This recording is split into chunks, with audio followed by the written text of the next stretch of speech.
Hey everyone, I am so excited. We are T-minus 7 days to national conference, and I just want to make sure you are totally ready to go. And you are going to need your consultant number to sign in to the portal. So some of you I know don't know it off by heart, don't know where to find it. So I'm going to show you where.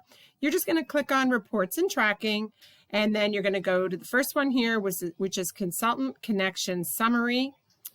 And then you're going to get a little pop-up here. And if you click on your name, you will see your consultant number right beside your name here.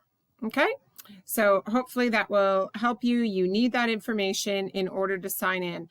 It is possible we might have to say, like yours will be, much more, many more digits, but anyway, you might have to say 020 because that indicates Canada, but we'll figure that out at the time.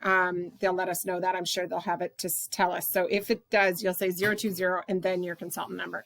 Okay, just wanted to make sure you're ready with that information. Bye-bye.